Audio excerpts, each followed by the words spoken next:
Glória a Jesus. Saúde a igreja de Deus com a paz do Senhor Jesus, amém?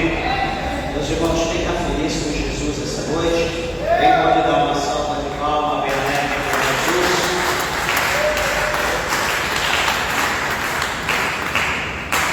Glória a Jesus. Meus irmãos, grato a Deus pela vida, pela graça, por tudo que Deus, o Senhor, pela sua misericórdia e não pelo nosso merecimento, Deus ele tem nos proporcionado. Louva a Deus pela tua vida, pela família, por tudo quanto Deus, o Senhor, tem te concedido.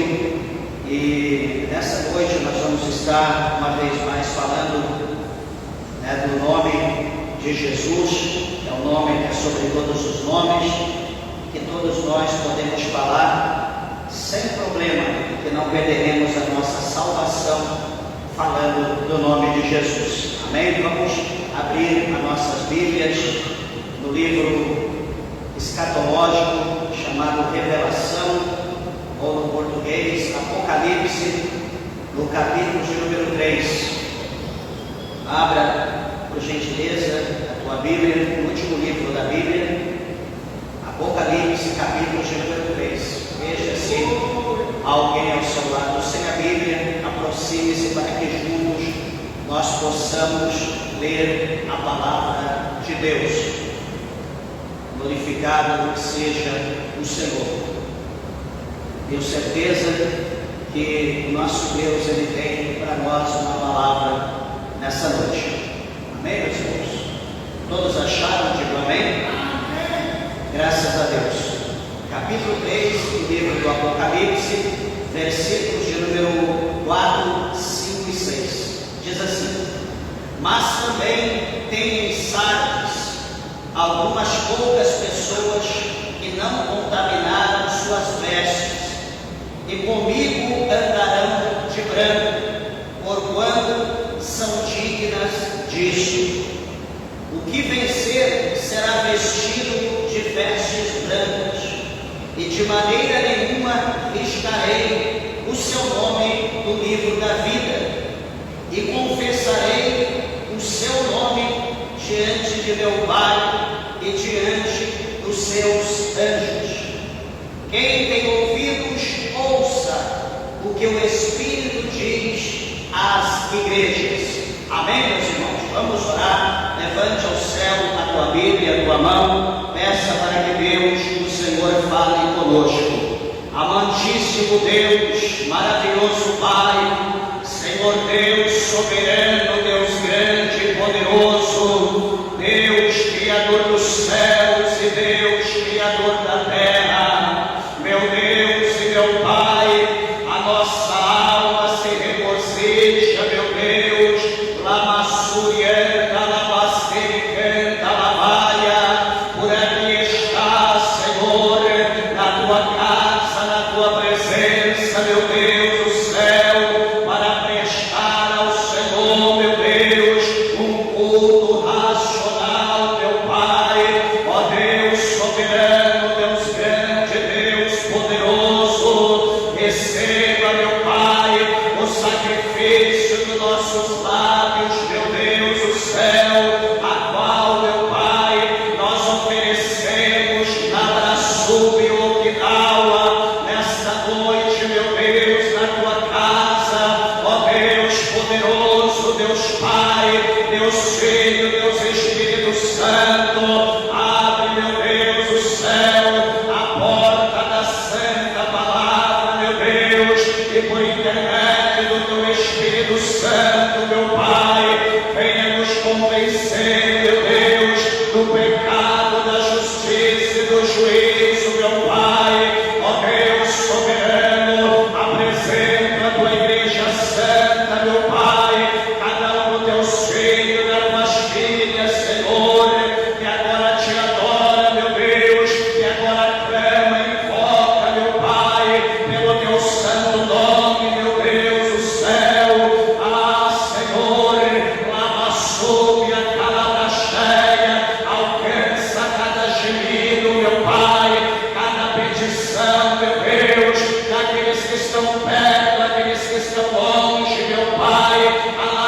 distância, meu Deus, que nos ouve, que nos vê, meu Pai, por intermédio do Facebook, por intermédio do YouTube, meu Pai, alcança o Deus Filho nos quatro cantos dessa terra, meu Pai, abençoando cada vida, cada família, renovando as suas forças e aumentando a sua fé. Conduz, ó Pai, esta palavra e que a mesma possa adentrar no profundo da nossa alma e que ela venha produzir o resultado pela qual ela é enviada pelo Teu Espírito Santo. Fala conosco, meu Deus, em nome do Senhor Jesus Cristo, para a glória de Deus, nosso Pai. Amém, Jesus. Amém. Podeis assentar, meus irmãos. Desocupem vossas mãos e dê uma salva de palmas bem alegre para Jesus.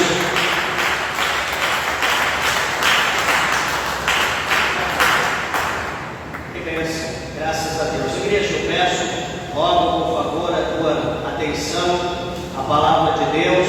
Tenho certeza, como eu disse e repito, que o Senhor Deus, Ele tem uma mensagem, Ele tem uma palavra para nós nessa noite.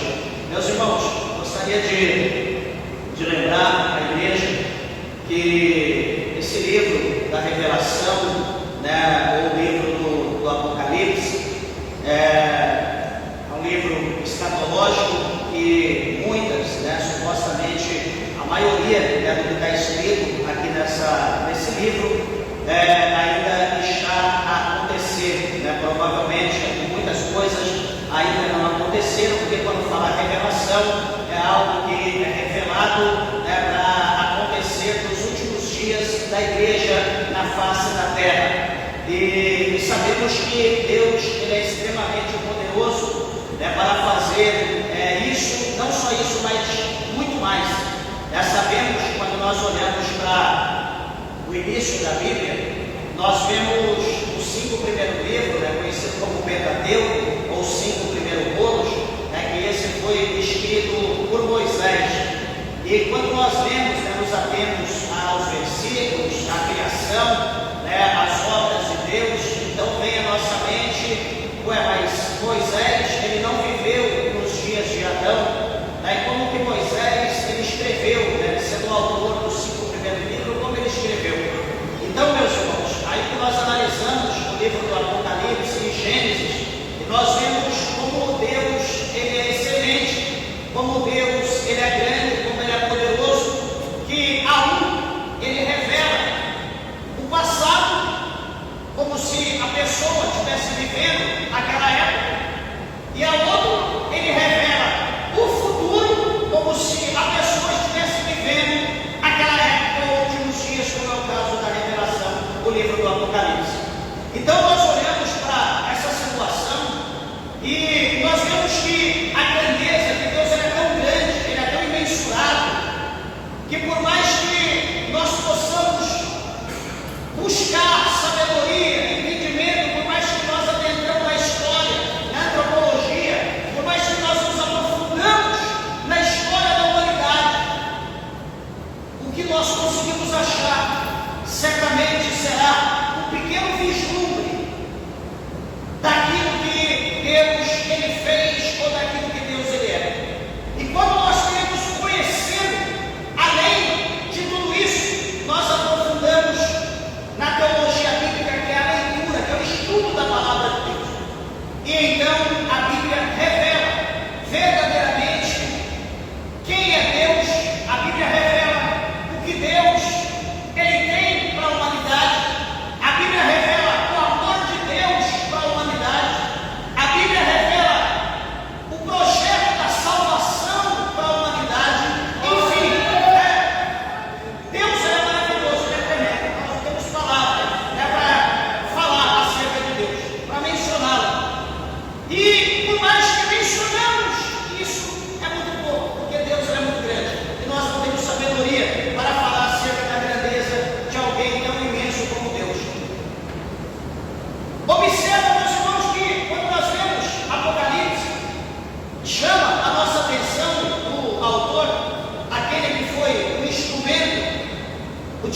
usado por Deus para que pudesse relatar os pormenores do livro do Apocalipse.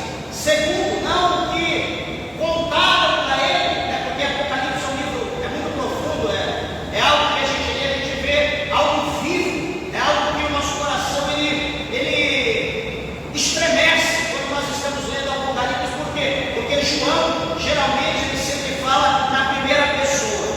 Sempre ele fala ele, sempre ele diz que ele viu, que ele foi arrebatado, que ele foi levado. Sempre ele diz que ele viu, ele mostra que ele foi uma testemunha ocular. Ele estava em todas as situações, em tudo aquilo que o Senhor mostrava para ele relatava os detalhes. Apesar de tinha coisa que ele viu, o Senhor disse para ele não escrever, para ele não relatar. Então tem coisas ainda escuras, coisas que não podem ser escritas, não podem ser reveladas, segundo diz o Eterno. Então nós olhamos para o livro do Apocalipse, nós vamos observar esse homem, que a Bíblia dá aí o nome de João, que é conhecido no Evangelho como o discípulo do amor, é como aquele servo que escreveu ali o quarto Evangelho, que recebe o seu nome, Evangelho, segundo escreveu João, Evangelho de João. Depois também, indo mais para o final, a Bíblia mostra mais 3 escritos desse mesmo autor, as suas 3 missivas, as suas 3 cartas finais, que era o primeiro, segundo e terceira carta do apóstolo São João, da Epístola Universal. E depois, então, a sua quinta obra, que é a revelação do livro do Apocalipse. E é interessante, amados e queridos irmãos, que João, ele é conhecido como o servo, como o discípulo do amor, aquele discípulo ao qual a Bíblia mostra para nós que quando Jesus estava ali assentado à mesa, ali para participar da Páscoa e posteriormente da ceia, a Bíblia mostra para nós que este servo, então, ele ali apoiava a sua cabeça sobre o tórax, sobre o seio de Jesus. E a Bíblia mostra que esse discípulo do amor, então ali ele tinha uma comunhão muito grande com Cristo. Ele estava ali sentindo o calor de Jesus, a pulsação do seu coração, sentindo o sangue de Jesus correr nas suas veias. E ele foi um discípulo muito próximo de Jesus. E a palavra do Senhor vai mostrar para nós que esse discípulo, sendo fiel a Cristo até a morte, não negando Jesus, como nós olhamos aqui no Apocalipse, no capítulo 1, capítulo 2, nós vamos ver que essa carta foi escrita na época dos imperadores, que dominava na época a terra por intermédio de Roma. E os imperadores então dominavam as pessoas, as cidades, os países. E a Bíblia mostra para nós que esses imperadores, eles eram tão altivos, tão soberbos, que alguns deles queriam ser deuses. As pessoas tinham que adorá-los, tinham que se prostrar diante deles, tinha que fazer qualquer petição que o amor aos céus fazia a eles. E enfim, era uma aberração. Porém, João, ele era fiel aos céus, ele era fiel a Deus, ele aprendeu a ser fiel e ele continuou sendo fiel a Deus. Ele não dividiu o seu coração, ele não dividiu a forma de adorar, ele não dividiu a forma de servir a Deus. É que isso eu quero chamar a atenção, que a história de João, meus irmãos, ela vem a ser um exemplo para mim, para você, para nós, para todos aqueles que estão ouvindo a palavra de Deus. Porque veja bem que a vida do homem de Deus, a vida do crente, ou a vida de qualquer ser humano, ela é feita de escolha. Ou seja, nós temos liberdade de escolher. Liberdade de escolher o que nós vamos ser quando crescer. Liberdade de escolher a esposa, o esposo. Liberdade de escolher se vamos ter filho ou não.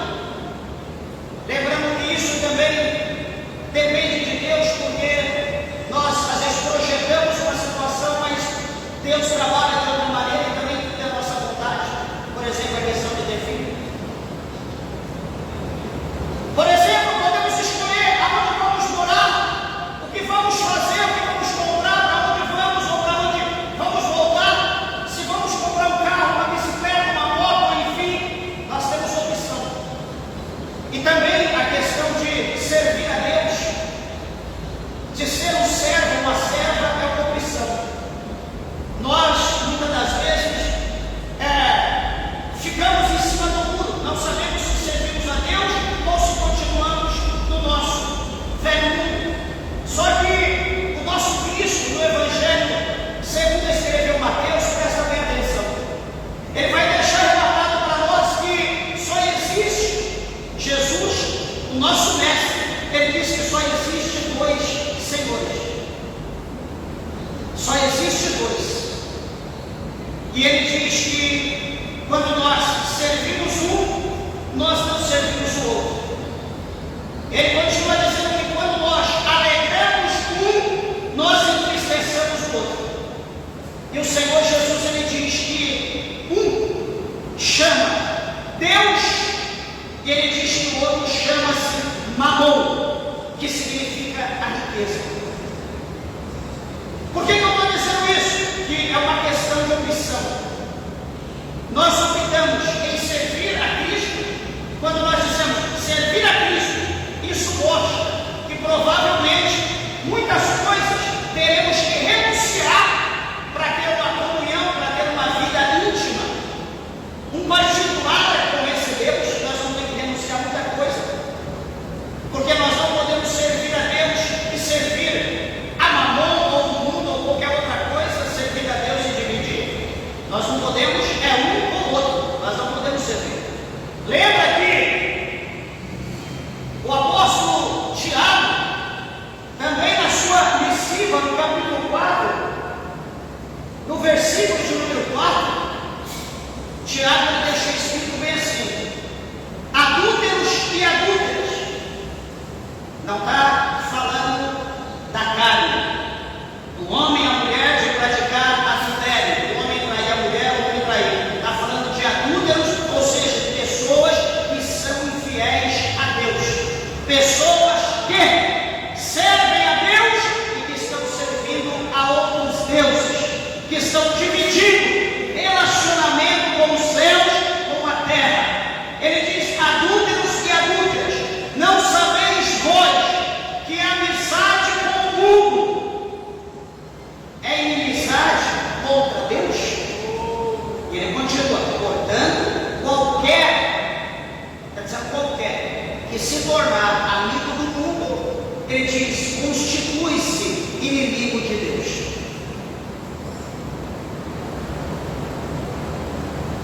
É uma palavra muito forte, é uma palavra que não necessita de uma hermenêutica, de uma interpretação, é uma palavra que só de vermos nós já entendemos. Por quê? Quem se tornar amigo do mundo, considere-se inimigo de Deus. Aí nós voltamos para Isaías e nós vemos o profeta Isaías dizer, no verso 2, que o que faz separação, ou o que faz divisão, o que nos distancia do santo, do eterno, dos céus, o que nos distancia de Deus, são os nossos pecados. Os nossos pecados faz distância, mas cada dia não é que Deus ele vai subir, porque o salmista diz que Deus ele está num alto e sublime trono. E o salmista diz: quem é como Deus? Como é? Quem é como o eterno que se curva para ver os céus e para ver a terra? O salmista fala dessa maneira: quem é como ele que se curva para ver os céus e para ver a terra? Então Deus é muito grande, só que quando diz que o nosso pecado é que faz divisão, é que distancia, que separa, isso mostra que o nosso pecado faz com que nós descemos cada vez mais na direção do inferno. Não é que Deus vai subir, porque Ele já está no alto e elevado trono. Ele não vai além do onde Ele já está, mas nós que estamos muito longe, nós vamos cada vez descer, estar mais perto do suposto Deus que nós estamos servindo, buscando, que não é o Deus dos céus. Quando nós estamos fazendo amizade com o mundo, nós estamos descendo no inferno. Por que eu estou dizendo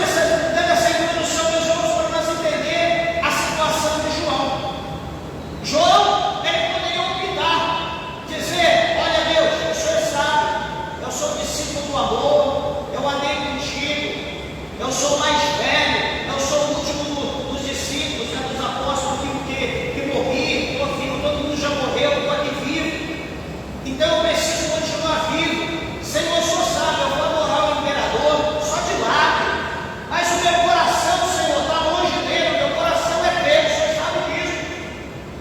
Ó Deus, agora hoje, olha, eu vou prostrar diante do imperador, hoje é o dia do imperador, o dia, sei lá, o culto ao imperador, então todo mundo tem que se prostrar, todo mundo tem que jogar flor, tem que jogar moeda, todo mundo tem que oferecer alguma coisa. Eu vou fazer, Senhor, mas, ó, eu estou aqui só minha carne, mas o meu espírito está contigo, a minha alma é tua, eu estou aqui porque eu preciso viver.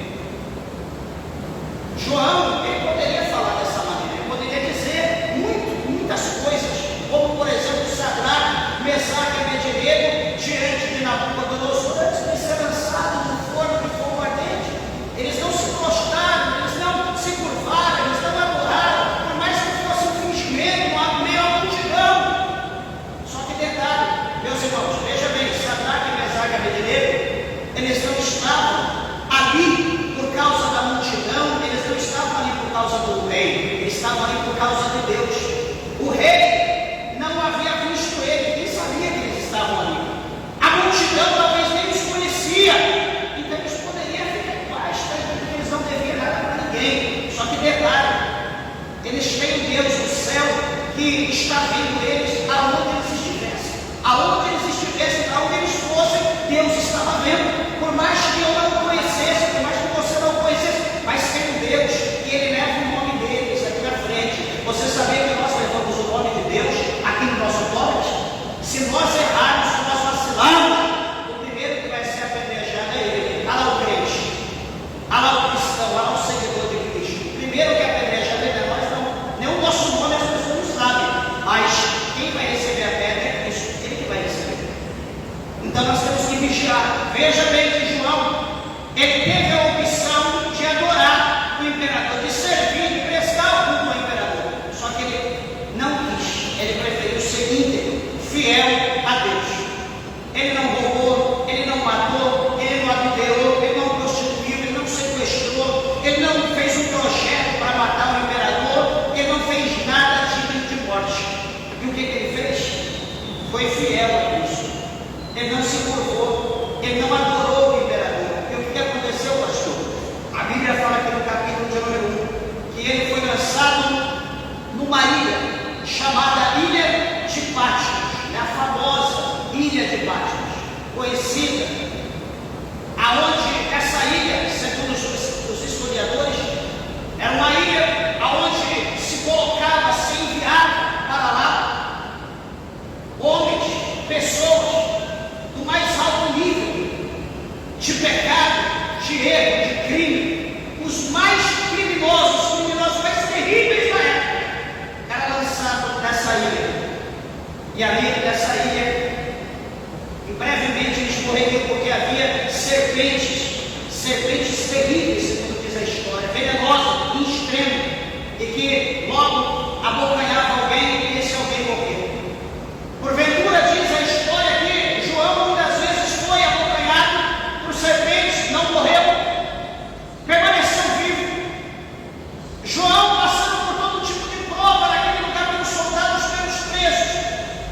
João não se dobrava, de maneira que relata a história de João foi colocado dentro de um tacho de óleo, de azeite quente, fervendo. Colocou João dentro e acendeu o fogo, e ali ficou, cozinhou, sei lá, e João não morreu. João passou por todos esses processos. Por quê?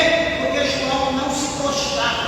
O negócio de João era com Deus. Ele não se vendia, ele não adorava Mamon, ele não buscava outros meios, ele não buscava outros caminhos, outras formas de chegar a Deus, se não fosse por intermédio de Jesus. O negócio dele era com Cristo, era com os céus, era com Deus. E o que vai acontecer, meus irmãos? Presta bem atenção. Ele poderia dizer: Deus, eu sou fiel a Ti, e olha a prova que eu estou passando. A gente ouve quase todo dia. Hoje mesmo a gente ouviu um casal de irmãos que recepcionamos em casa, e o pastor dizia, né, a missionária dizia que um irmão contando um testemunho lá, uma coisa, dizendo que ele passou mal doente, enfermo muitos anos, e que foi para o estado para se tratar, e chegou um momento que não conseguiu o tratamento, ele colocou Deus na parede. Deus, o Senhor faz alguma coisa comigo hoje, o Senhor me dá a vitória, me dá um coração novo, ou senão amanhã eu vou para Macumba, e não sei o que, enfim, dormiu. Outro dia acordou, teve um coração bom, coisa nenhuma, continuou na prova, aí foi para Macumba com a mulher, e foi lá, fez todo um processo lá, não sei o que, voltou, e naquela noite saiu o negócio do coração, o transplante. Veja bem, aí ele diz para todo mundo que Deus deu um coração novo e que muitas das vezes quando o negócio está demorando, nós temos que pôr Deus na parede. Assim dizia a irmã. A gente tem que colocar Deus na parede para Deus agir.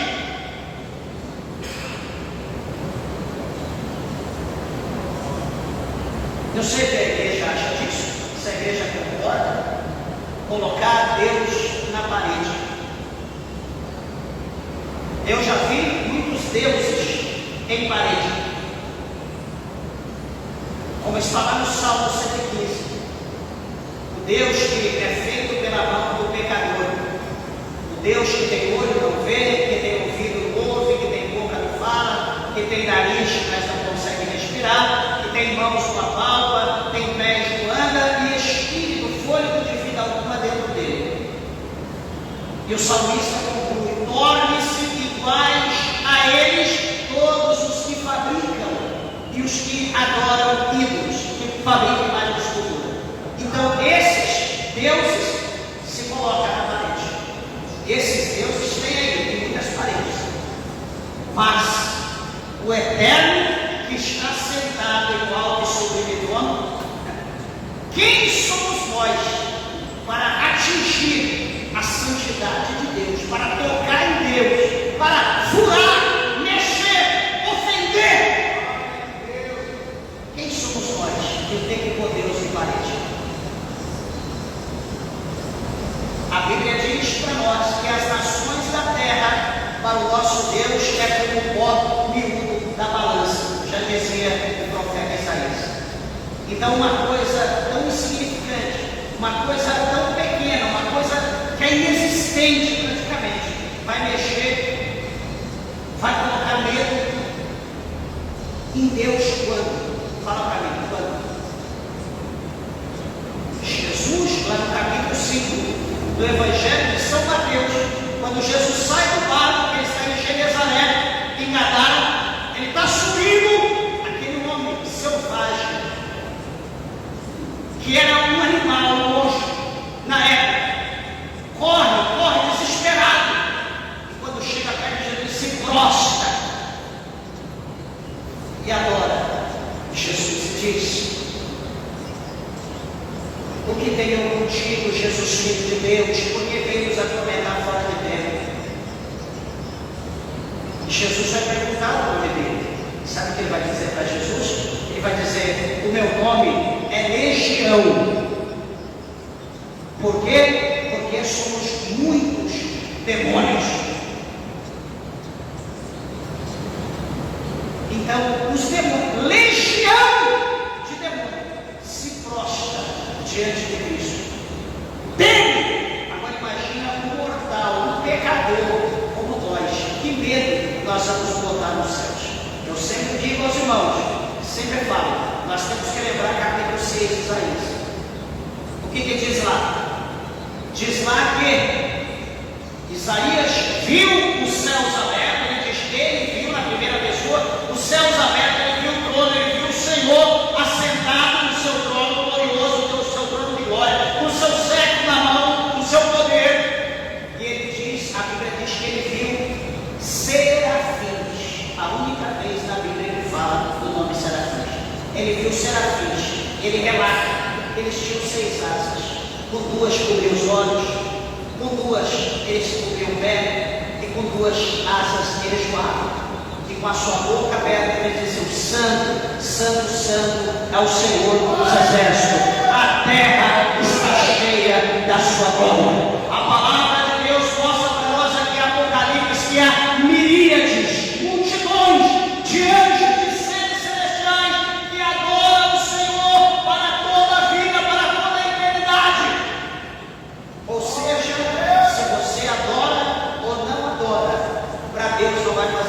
pensa porque no céu tem quem o adore.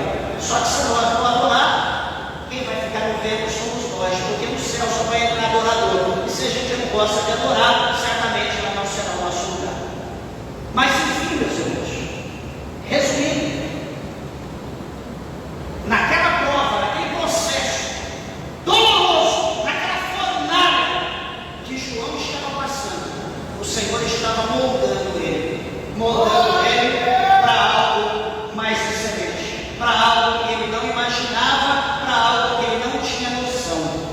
Eu olho para essa palavra, eu olho para a minha vida, eu olho para a tua vida, eu olho para a igreja, eu olho para homens, para mulheres de Deus, para pessoas que é santa, pessoas que se santificam, pessoas que obedecem, pessoas que procuram andar como Deus quer, e a pessoa está numa prova terrível, vive num processo, passando por uma moinha, por uma peneira, e alguém olha e diz: aquilo é pecado, aquilo é isso, aquilo é aquilo, é porque não sei o que, está cheio de detetive, cheio de investigador, cheio de delegado, cheio de juiz sentenciando as pessoas sem ter um mínimo de noção do que está se passando. Deixa eu dizer para você, João, ele passou pelo que ele passou, não era por causa de pecado, era por causa da sua obediência.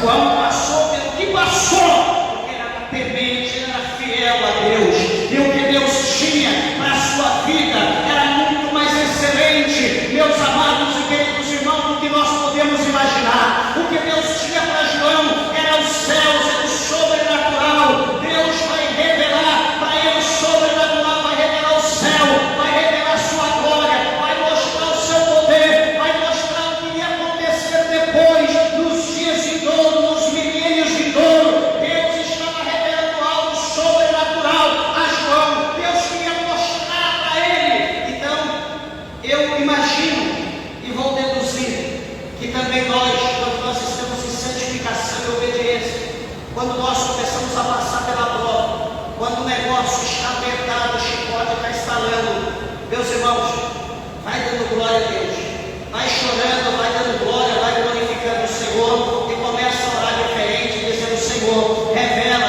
para mim o que o Senhor tem para a minha vida, qual é o mistério que está no oculto que o Senhor quer me revelar. Deus, o que o Senhor quer mostrar para mim, meu Pai, eu estou aqui, me santifica, me quebra, me molda, me purifica mais, meu Deus, porque nada está me acusando, eu estou em paz, eu estou tranquilo, não há nada que tire a minha comunhão contigo, eu estou em paz. O que é, meu Deus, que o Senhor tem preparado para a minha vida, com certeza que Deus vai te revelar.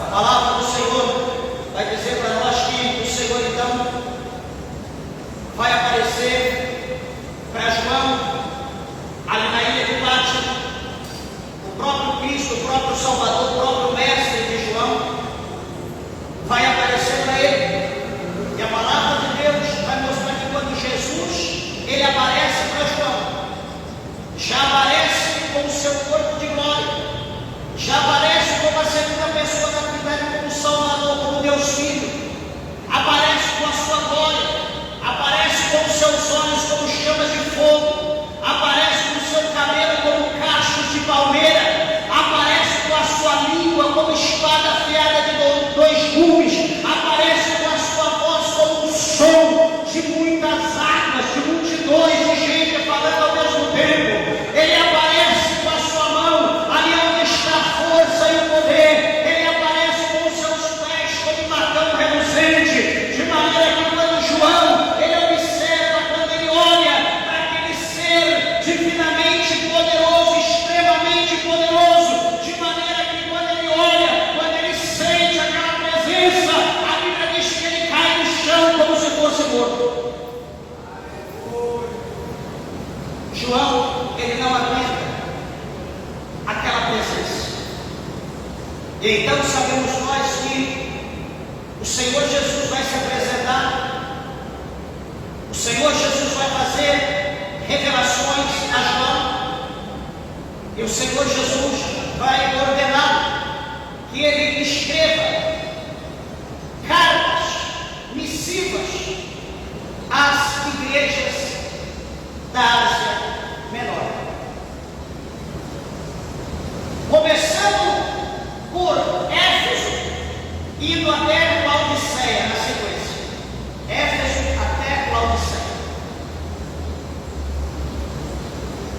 E veja que para cada igreja, o Senhor, Ele vai se apresentar de uma forma. Para cada igreja, Deus, o Senhor, vai dar advertência. Deus vai exortar.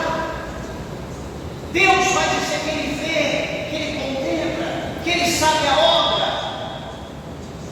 Deus, Ele mostra que Ele é onisciente, que Ele é onipresente. Deus, Ele mostra quem Ele é. Então nós lemos aqui a quinta carta a uma igreja chamada Sardes. E a palavra do Senhor mostra que Deus, Ele se revela. Jesus, Ele se revela como aquele que tem os 7 Espíritos de Deus. A perfeição, Ele se revela. Os 7 Espíritos também é as 7 estrelas, como Ele já deu o significado no capítulo 1. E Ele vai dar a introdução dizendo: conheço as tuas obras. Eu conheço as tuas obras, igreja de Sardes. Eu digo para vocês que vocês têm nome de igreja que está viva, mas eu digo para vocês que vocês estão mortos. Meus irmãos, veja, presta bem atenção, que a palavra do Senhor mostra aqui para nós. Entenda bem, que quem está dizendo é Cristo por intermédio de João. João está sendo ali, presta atenção aqui, João está sendo ali um profeta, ele está profetizando por intermédio de carta, de escrita. Ele está sendo usado ali por Deus para dar uma mensagem para a igreja que dizia: nós estamos vivos, nós somos poderosos, nós temos a força, nós temos o poder, e etc, enfim. Só que o Senhor vai dizer: olha, igreja de Sardes, vocês parecem que estão vivos, mas eu garanto, eu digo que vocês estão mortos. Amados e queridos irmãos, presta atenção aqui, isso chama a nossa atenção, faz nós refletirmos e até nos leva a uma hermenêutica. Só que é interessante a gente observar que de ilusão ou enganar também se vive. Não é assim? De ilusão também se vive, enganar também se vive. Tem gente que prefere mais viver enganado na mentira do que na verdade. Tem gente que tem mais prazer, como Paulo falou aos Tessalonicenses: tiveram prazer na mentira, no engano, mas não tiveram prazer na verdade. Por isso foi enviada a operação do engano, a operação do erro, para serem punidos por causa da mentira, por causa do engano, porque não quiseram receber a verdade. Então analisa, amados e queridos irmãos, essa situação que parece estar vivo, mas está morto. É uma situação que hoje, no século 21, nos dias que nós estamos vivendo, isso aqui não pode ter sido escrito para outro tempo, a não ser para os nossos dias do século 21. A gente olha de uma forma geral para a igreja, no mundo, em todo lugar, para onde a gente vai, onde a gente prega, onde a gente vê, a gente observa não o fogo ou o gelo, mas a gente observa a mornidão. E Jesus, ele diz aqui, antes fora quente ou frio, mas como é morno, vomitar-te-ei da minha boca. E o que eu estou dizendo para a igreja é que essa mornidão está por toda a terra hoje. Essa mornidão chama-se apostasia. E apostasia, Paulo fala aos Tessalonicenses que antes de se manifestar o inimigo, antes de se manifestar o filho da perdição, primeiro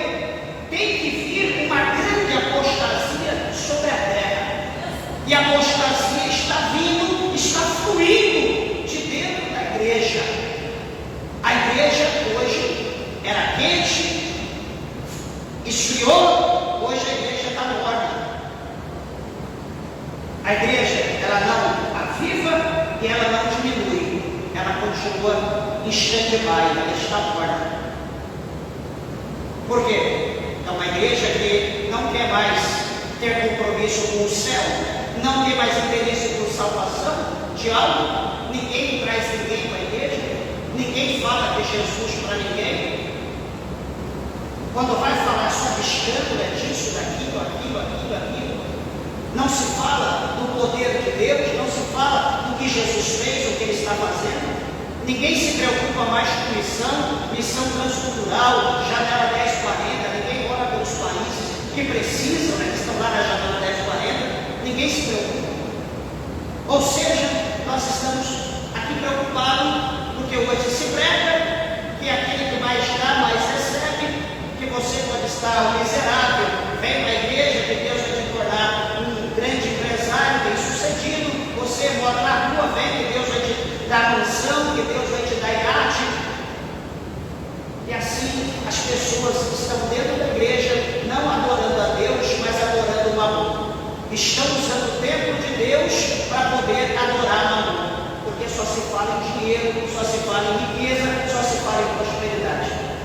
Só que é bom salientar, lembrar os irmãos, que o próprio Mestre, o próprio Cristo, ele diz para nós que a nossa riqueza não pode estar aqui nessa terra.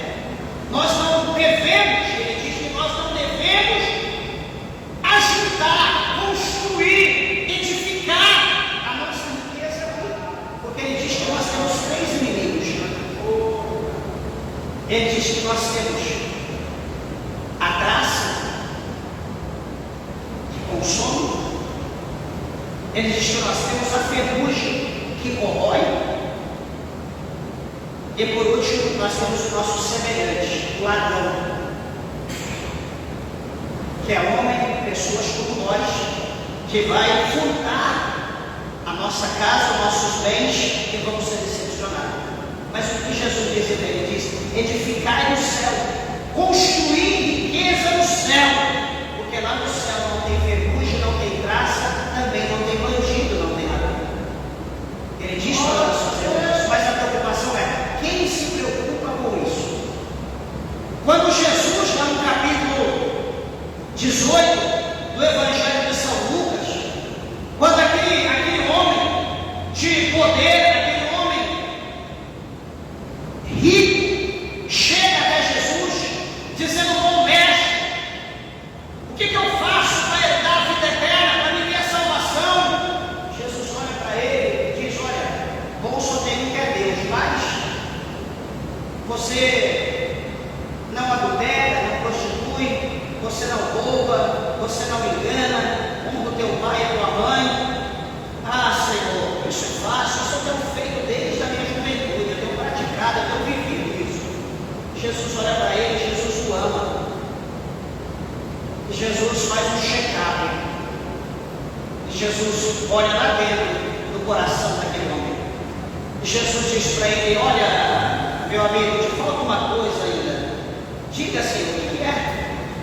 O Senhor diz: troca tudo que você tem na terra, pega tudo que você tem na terra e coloca no céu.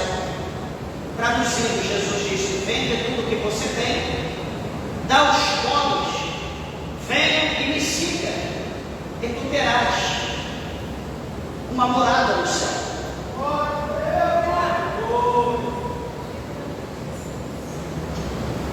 Pensa na sua terra, pensa no gado, pensa no ouro, na prata, pensa nos carros, pensa em tudo que ele tomou de herança,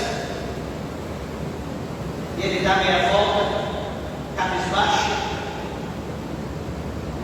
e continua, como sempre continuou, servindo a Mamon. Ele tinha a opção de servir a Deus, mas ele preferiu servir a Mamon. Meus irmãos, é interessante, como eu falei, que a nossa vida é feita de opção, nós escolhemos. Nosso Deus, Ele conhece tudo. Ele conhece os nossos pensamentos, a intenção do nosso coração. Ele sabe quando dá, quando não dá, se nós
Eu pergunto para a igreja, aonde Deus está num lugar desse?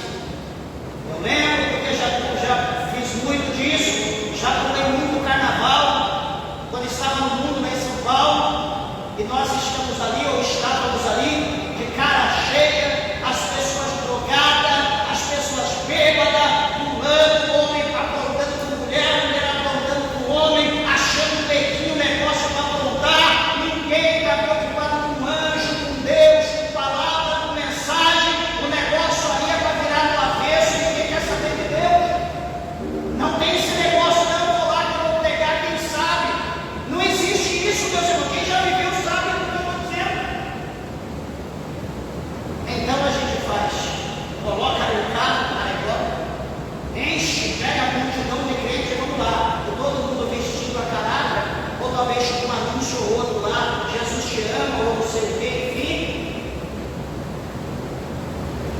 Capítulo 6, versículo 13 e 14 adiante, da segunda carta do apóstolo Paulo aos Coríntios. O Senhor Jesus ele diz que comunhão há, luz em trevas. Qual a comunhão há entre os ídolos e o templo de Deus? Enfim, então, meus irmãos, tem coisas que não dá, tem coisas que não tem fundamento, não tem base, não tem negócio para a igreja. Não adianta dizer, não, eu vou lá, que o apóstolo São Paulo diz fugir da aparência do mal. Vamos evangelizar? Tem muitas formas de evangelizar, tem pontos estratégicos, tem formas para evangelizar, mas não lá dentro do chiqueiro do corpo. Mas enfim, é a minha visão, segundo a palavra, cada um vai ter a sua. Talvez já concordar ou não, nós estamos aqui fazendo juízo de valor, mas enfim. Então nós fazemos alguma coisa achando que aquilo que nós estamos fazendo, Deus está louvando. Só que o próprio Deus aqui, ele rebate. Ele vai dizer para a igreja de Sardes que as obras que eles estavam fazendo não eram perfeitas diante de Deus. E aqui no versículo de número 5, no versículo 4, que foi o nosso texto, ele diz para nós que há em Sardes poucas pessoas que não se contaminaram, que não contaminaram as suas vestes, e comigo andarão de brancos, porque são dignas disso. Então veja que o Senhor, ele não está generalizando. Veja que o Senhor, ele está dizendo a todos, exatamente todos, ninguém escapa. O Senhor está falando do remanescente. Deus está dizendo que em todo lugar tem um remanescente. E Paulo fala aos romanos que o remanescente, esse será salvo. Não é a multidão, é o remanescente. É aquele que todo mundo desviou, ele continua firme. Todo mundo deixou de orar, ele está orando. Todo mundo está apoiando política, ele está apoiando Jesus. Todo mundo está adorando o mundo, ele está prostrado adorando o Senhor. A casa caída, ele continua edificado em Cristo. Ele não muda, ele continua o mesmo homem e a mesma mulher. Louvado seja o nome do Senhor, as coisas estão acontecendo. Ele continua no joelho, adorando, glorificando, esperando a providência, a redenção que vem por intermédio de Cristo.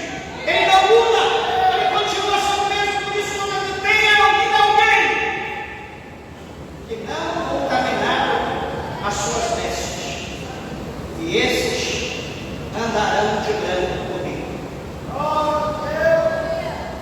Meus irmãos, já vou encerrar. Gostaria que tivesse pelo menos meia hora, mas é tudo por ordem de decência.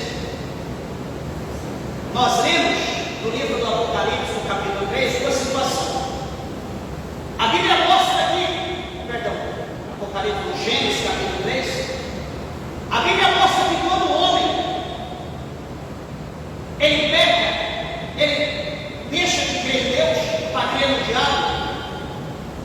Quando ele olha para Eva olha para Adão e vê que eles estão nus, estão despidos, a primeira coisa que eles fazem é coser folhas de figueira. E a Bíblia diz que eles fazem para si túnicas, tá? Fazem para si aventais.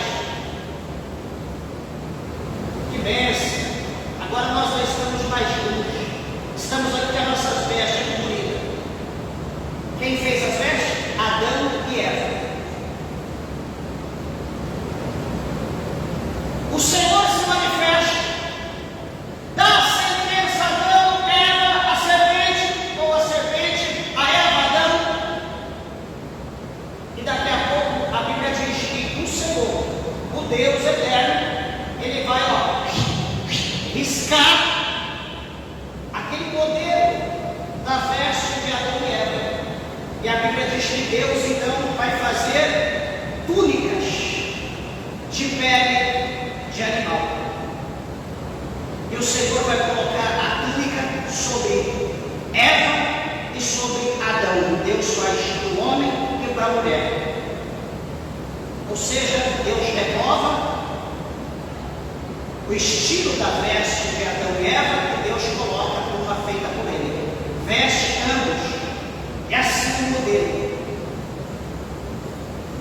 Aí hoje, na igreja, a Bíblia dá um modelo de veste para o homem e a Bíblia dá um modelo de veste para a mulher.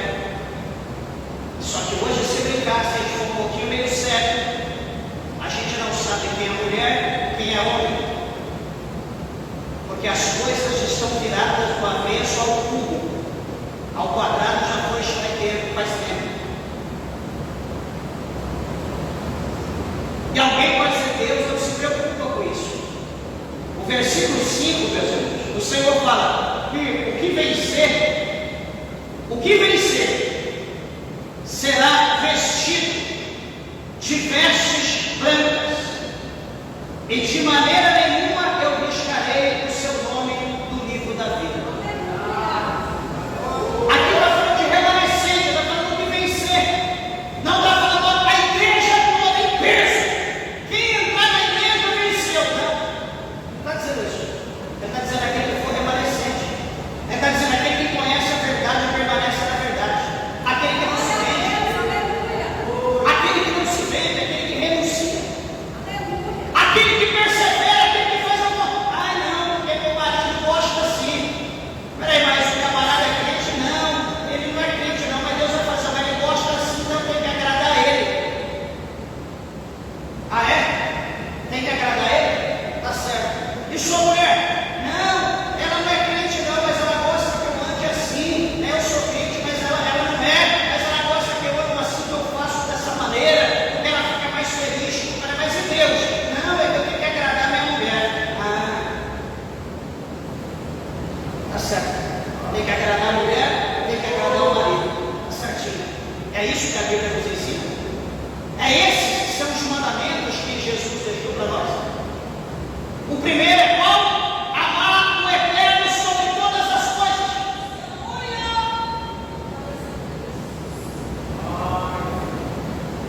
Com a nossa força, entendimento, toda a nossa alma, enfim. Qual é o segundo? Amar o nosso próximo como amamos a nós mesmos. Vamos final. É simples, igreja, para nós ir para o céu não precisa muita coisa. Para ir para o céu só basta cumprir a palavra de Deus. Não precisa seguir doutrina, não precisa seguir dogmas, não precisa seguir estatuto. É só seguir a Bíblia, você está no céu. Não precisa mais nada. Pastor, não concordo contigo. Amém. Eu sou o dono da verdade, mas eu quero que você concorde com a Bíblia. Nós somos passivos de erro, mas a Bíblia não, a Bíblia é perfeita. É a inerente a palavra de Deus. Quer ir para o céu? Comece a estudar a palavra de Deus. Comece a fazer teologia. Teologia o quê? É o estudo da Bíblia, é o estudo de Deus. Como que você conhece Deus? Estudando a palavra.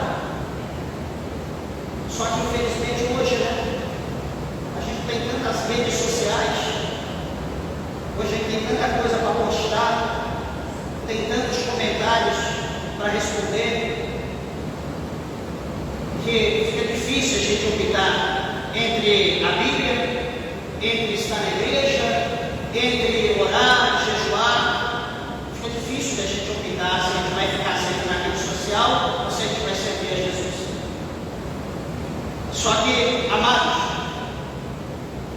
a palavra do Senhor, o Senhor conclui aqui: e confessarei o seu nome diante de meu Pai e diante dos seus anjos. Jesus está aquele que me diante dos homens da terra, como ele diz nos evangelhos, eu negarei diante do meu Pai, diante dos santos anjos do céu. Mas aquele que me confessar na terra, diante dos homens, eu confessarei diante do meu Pai e diante dos santos anjos do céu. Ele encerra, ele diz: quem tem ouvidos?